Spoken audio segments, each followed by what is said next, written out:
Welcome back to the Ed Morrissey Show podcast.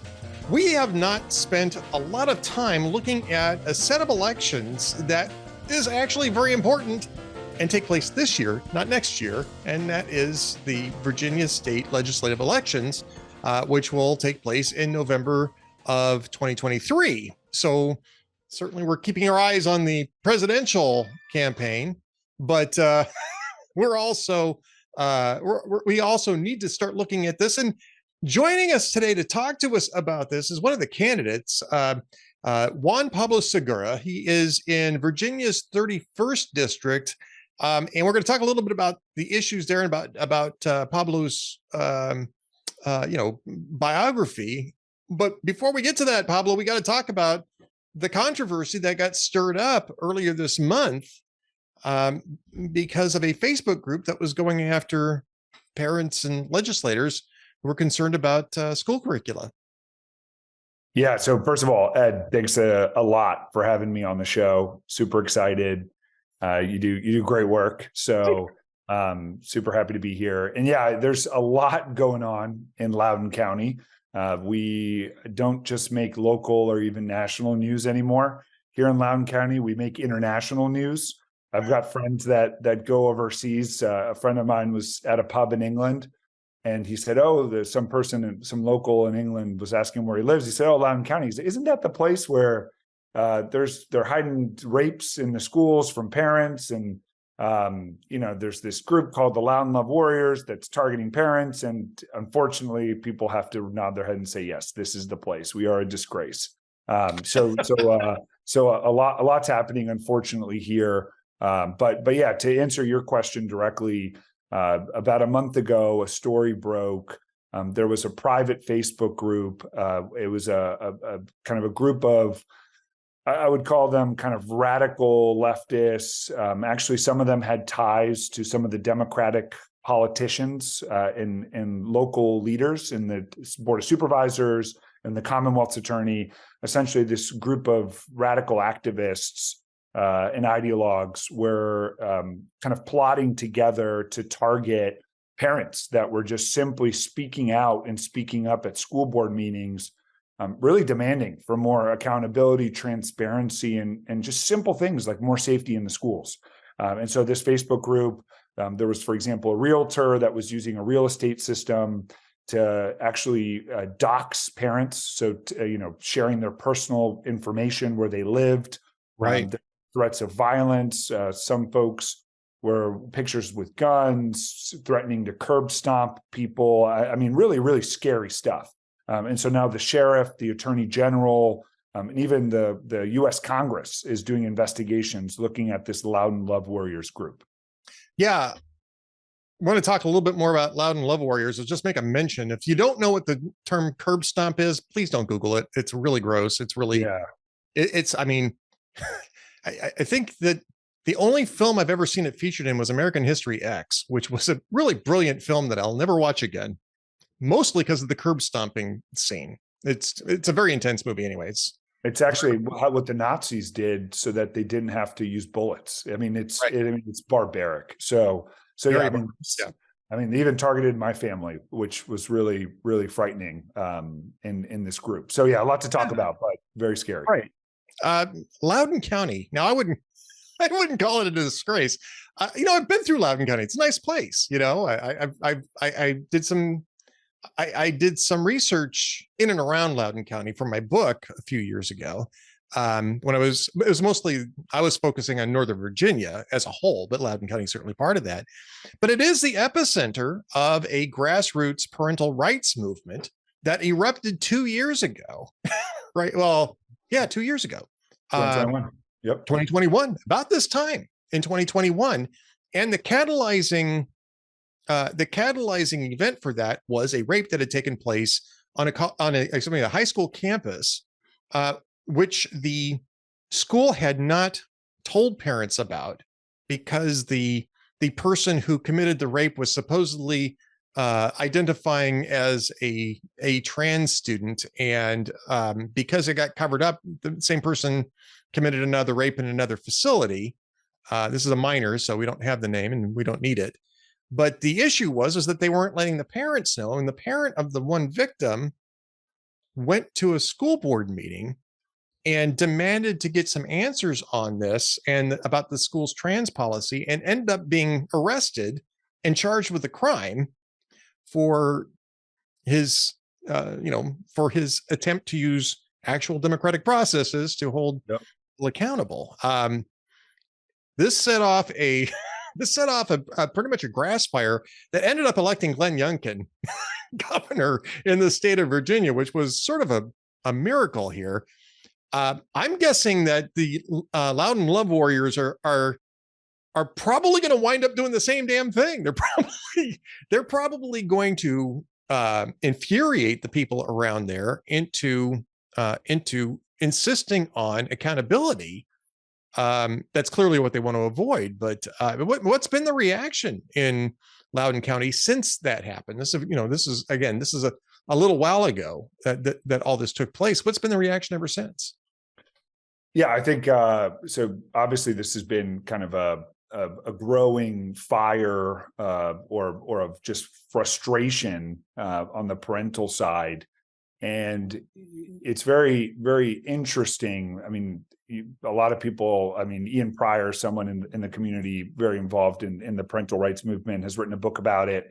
But you're really seeing the leaders of the parental rights movement really kind of organizing parents to have a much stronger say in the schools and really demanding very simple things, right? Again, more transparency, more accountability, and more safety in our schools. And what's really unfortunate, and I don't really understand it, is the kind of establishment in Loudon County. So the school board right now is controlled by Democrats. It's 7-2. Most of the county at the local level and the board of supervisors is again controlled by kind of some of these radical ideologues. Unfortunately, they're doubling down in this rhetoric of no accountability, no transparency, and hiding things from parents. So I'll give you an example. So these sexual assaults unfortunately happen in the schools. All these things were hidden. It was uncovered. The school board actually commissioned an independent review to get to the bottom of what actually happened in the schools. And you would expect a school board that's accountable to the people, right? They're elected by the people. I mean, most of our property taxes go to funding the schools in Loudon County. More than 60% of our property taxes go to funding the schools. Sure. That school board actually commissioned a law firm to do this review. The law firm did it, and the school board refused to release the results of the review to the public. And so you'd think it was like, okay, all these bad things happen, and you'd have this culminating kind of apology and absolution that could occur with at least getting the report, understanding what happened, but they did the opposite. And I mean, this is really why I'm running for the state Senate, to be very honest. You're just seeing a dangerous trend of ideologues and bureaucrats at the state and local level that are undermining so many of our just such important public institutions, our educational system.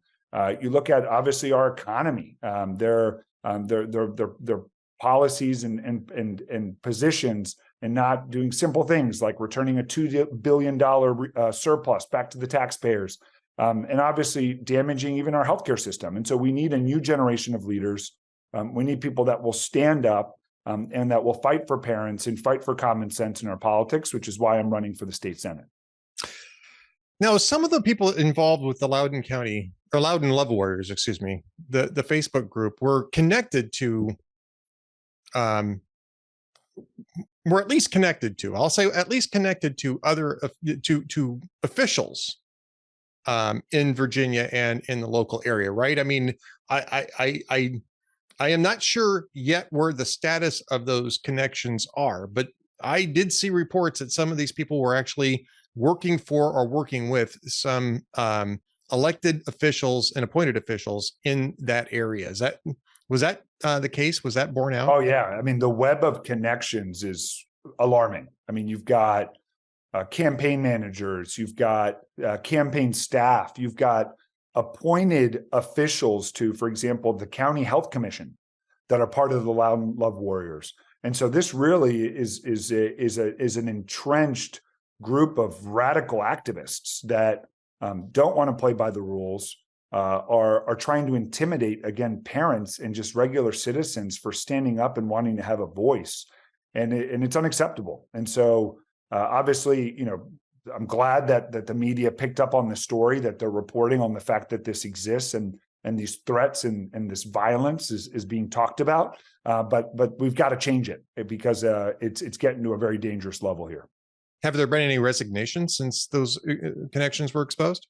No, there have been no resignations. Some of the activists have actually started labeling their Twitter profiles as they're a proud member of the Loudon Love Warriors, which this is what we're dealing with, insanity. And again, I think the voters are going to see through this in November. But we obviously need to give voters a reason to show up and to try to transcend some of the ugliness and really focus on fixing real problems in our schools. Yeah, I'm just amazed that after what happened in 2021 in Virginia, that these people wouldn't have dialed it back a little bit, especially leading into another election cycle. And I think that it just shows that there just is no moderation with the radical progressive left, and they are still trying to wrest control of education and other people's children by any means necessary. And I mean, that's kind of what this Loudon Love Warrior group appears to. That's the philosophy that they apparently have adopted, by any means necessary. Well, Ed, it's not just these radical groups, and this is, I think, an even more alarming dynamic. We also have state elected officials. So, for example, in Richmond, the state Senate right now is controlled by Democrats, and there's a group of progressive Democrats in the state Senate that don't want to fight for common sense. So, for example, there was a law that was passed in the House of Delegates that's controlled by Republicans in Virginia right now called Sage's Law, a very simple and incredibly common sense piece of legislation, essentially focused on requiring schools and administrators, if they find out that a student is having challenges with suicidality, right? So they're having thoughts of suicide, or if they're having emotional or psychological crises, they're questioning their gender, for example, that those pieces of information just immediately, or at least in a timely fashion, be communicated to their parents. And the Senate Democrats struck that bill down. And it's just so sad because the bill is named after this student named Sage that had some of these challenges, was having questions about her gender. The teachers knew about it. And she ended up running away from home not once, but twice, and was actually trafficked sexually, not once, but twice. And so again, if a lot of the common sense agenda that the governor, Republicans in the state Senate and the House of in the House of Delegates were trying to push, just simple things, empowering parents and making sure that we enact and have more safety for our children in our school system. Right. And that's the reason why we need to start focusing on the Virginia elections now, rather than, a week before the election here. We need to make sure that we get the word out on this, and we need to make sure that we meet the candidates. And I have to thank you very much for your patience. We leapt right to the headline part of this, but I really do want to allow people who are watching this to get to know who Juan Pablo Segura is. And so, Pablo, tell us a little bit about yourself, and tell us a little bit about your backstory. Yeah, definitely. So I actually born and raised in Virginia, son of immigrants. So both my parents are from Argentina. I'm one of 6 kids, so a big Hispanic family. We love it. But yeah, I grew up in kind of the Northern Virginia, Tyson's Corner area. Virginia's a beautiful state, a beautiful place to live, work, and raise a family. And yeah, I never thought I'd be in politics. I'm not going to lie. Over the last 10 years, my background is I studied accounting. I was a CPA. I actually left my job working for a big consultancy to start 2 businesses in the area. One's a healthcare technology business named Baby Scripts that was just named one of the 150 most innovative healthcare technology companies in the world. And I've also invested in local restaurants. Food's a big passion of mine. I've got to be careful because it's one of those dangerous passions where you can gain a couple lbs here and there. You think? Yeah. If you get too passionate about food, but yeah, I mean, again, I never really thought I'd be in this position of running for office, but I just started seeing, like I mentioned earlier, this dangerous trend of ideologues and bureaucrats running and getting elected to state and local political levels, and really ruining our schools, ruining our economy, ruining a lot of these core infrastructure things that people rely on, like healthcare. And so I genuinely believe we need a new generation of politicians, entrepreneurs, business people that can bring people together, focus on real problems, and get things done. And the both the sad but also really important thing that we can fix is that I don't think we need to really reinvent the wheel when we're talking about fixing our politics. A lot of the things we need to do are just common sense, like making sure our schools are accountable, transparent, and safe for our kids. I mean, we don't have to do that much more, but apparently there's a group of politicians that simply can't get that done. So that's why I'm running. Now, okay, so Pablo, I have to ask you about one thing in your investments because it's on your webpage. So I'm not pulling this out of thin air. This is not a surprise bomb or anything like that. But you're the founder of District Donut, a local artisan donut company that That's began it right there. Yeah. So look, I'm talking to you as a guy who discovered that you actually have a lifetime limit of donuts, and I hit it at about age 35. So I can't try this out. But you're gonna have to tell me what is an artisan donut shop? I just find that really fascinating. In the South, Krispy Kreme is huge, and I mean it's kind of known for its factory approach, and it's awesome if you get those things right off the. Oh yeah, they're delicious. They melt in your mouth. That's so good. It is so good. But what is an artisan donut shop, and what inspired you to do that? Well, okay. This I didn't know the interview was going to go in this direction, Ed. So this is just important. briefly. So I grew up. I mean, I think every other day, my friends and I would go to Dunkin' Donuts in Virginia and in the area. So I just grew up eating donuts after church on Sundays with my buddies. And I actually tried my first artisan donut in New York 10 years ago. And it blew my mind. Like 10 million times better than Krispy Kreme and Dunkin' Donuts. And there was no artisan donut company in DC. And so I kind of combined the fact that I'm obsessed with donuts with a business opportunity. And we now have 5 stores in and around the DC area. So it's been a great business, really tough with COVID. Really kind of knocked the restaurant industry back years. But still, I mean, it's a passion project for mine. We employ, dozens of people, and food is really something that can bring everyone together. And it's been a lot of fun.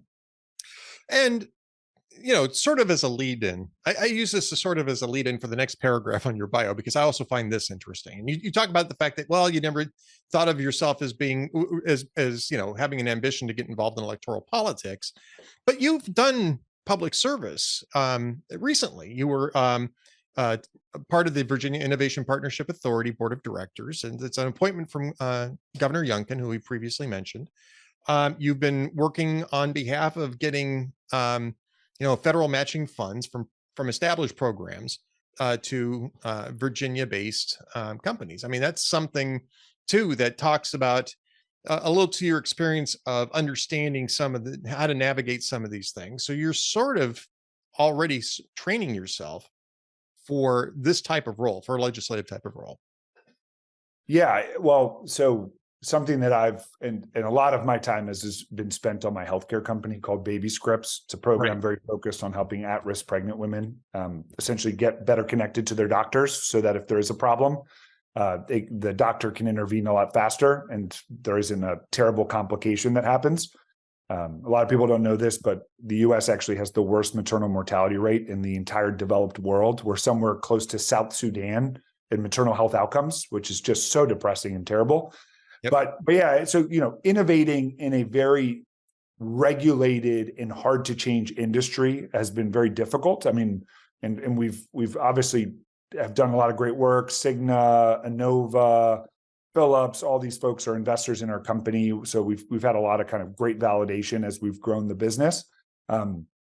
But one of the things that I'm very passionate about, and I was very lucky to meet the now Governor Glenn Youngkin.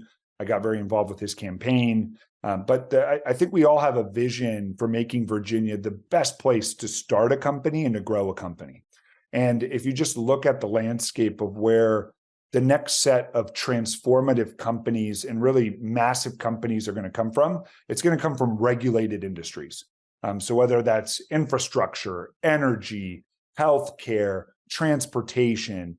And I mean, the beauty of Virginia is Virginia literally is next to Washington, D.C., which is where all the regulation comes from and all the changes and all the programming in these very difficult to change but much needed industries really have to kind of partner with. And so for us, I mean, one of the things I really hope to bring, if I have the honor of getting elected, is really a mindset of really focusing on job creation in some of these really tough but important industries that really need to be transformed.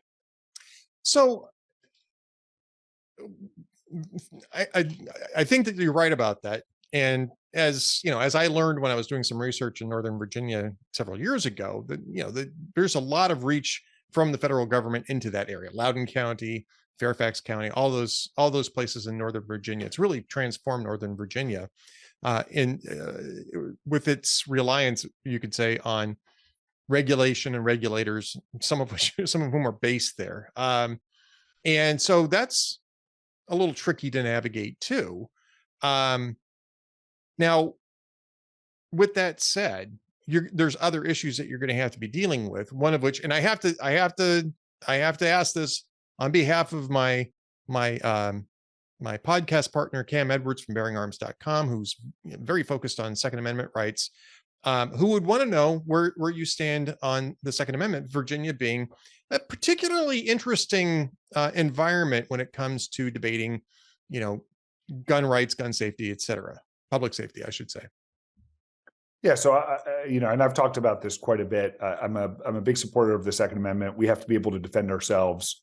A lot of people don't know this about Virginia. Virginia actually has some of the toughest gun laws across the country. I believe we're 18th. So I don't support necessarily trying to add more and more regulation and more laws that restrict the Second Amendment. I think really what we got to focus on, because a lot of people ask for gun reform, and there are a lot of these groups that really focus on obviously like moms demanding for action for protections for children in schools.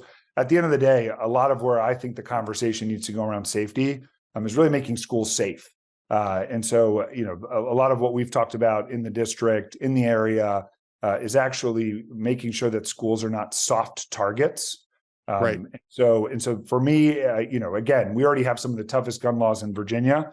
What we have to do really in the priority, if we want to, keep our kids safe, is making sure that schools aren't easy targets for some of these crazy people to go after. And so that's kind of what I've been talking a lot about on the ground. Okay. And I should also mention, by the way, we're going to mention it at least a couple of times here. The website for your campaign is seguraforva.com, seguraforva.com, seguraforva.com. And so you can find a lot of the issues here on the website. You can also find out a lot more about Pablo's background. There's also a great issues page here. There's in the news where you can find out even more about the Loudon Love Warriors and all sorts of other things that are going on in VA 31 and elsewhere in Virginia.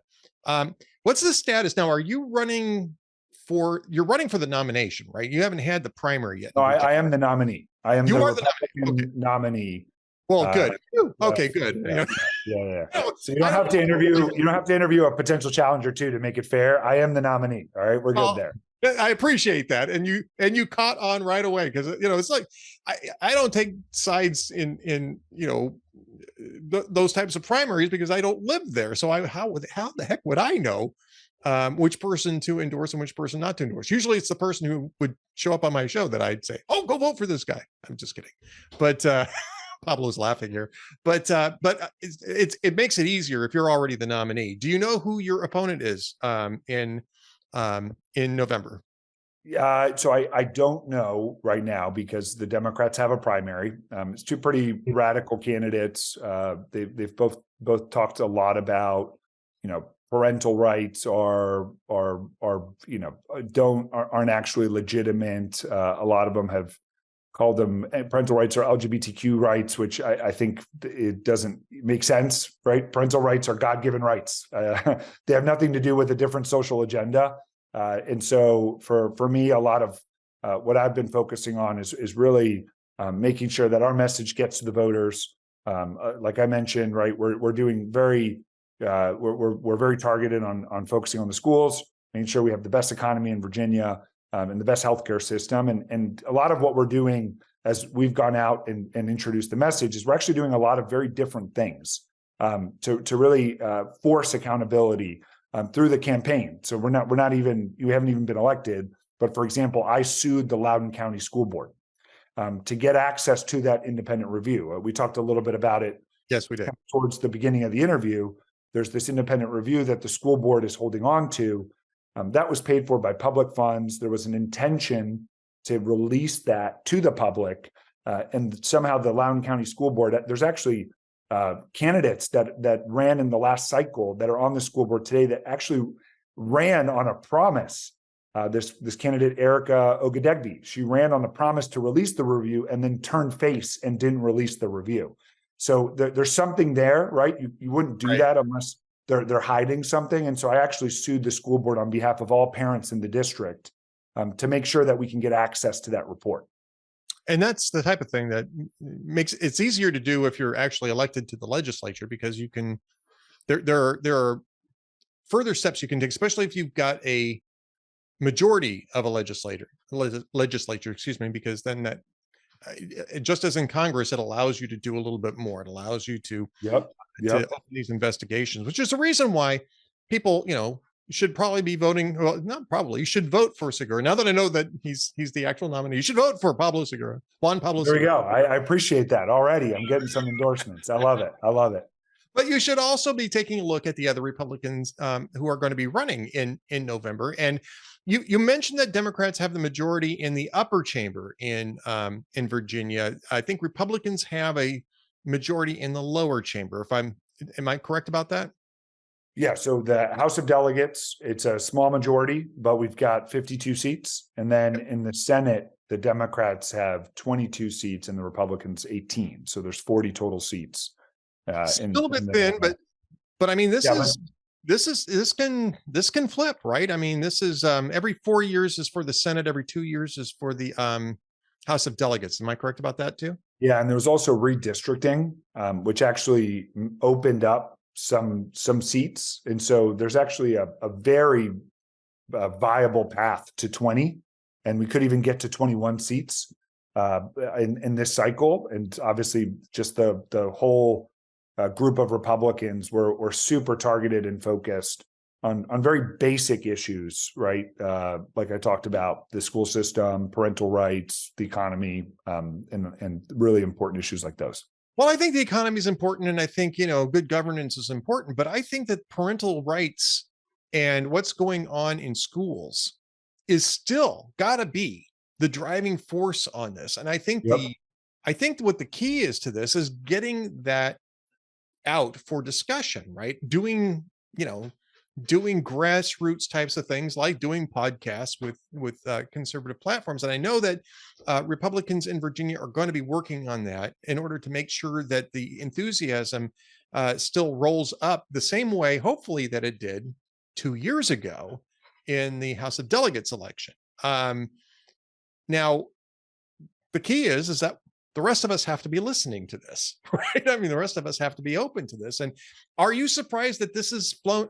And I'm including myself and hot air as part of the issue here.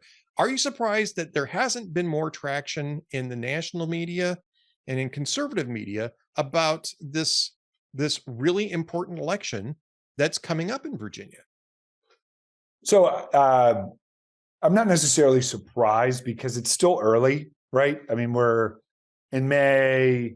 This is an off year election, right? So I think there's only 3 states that are having local and state elections. I think it's like Yeah, Louisiana, you, New Jersey, and what was the New other one? Jersey. I think it's Louisiana, New That's right, Jersey, Louisiana. and us in Virginia. So number one, not a lot of people are even like attuned. They're thinking a lot about 2024, and not a lot about 2023. And we are still a little early in the process, but once the Democratic primary and other Republican primaries happen on June 20th, I think you're really going to start seeing a lot of activity. And so that's what we're gearing up for. Well, Juan Pablo Segura for Virginia 31 in the state Senate race. You're going to want to start paying attention to that. I'm going to want to start paying attention to that.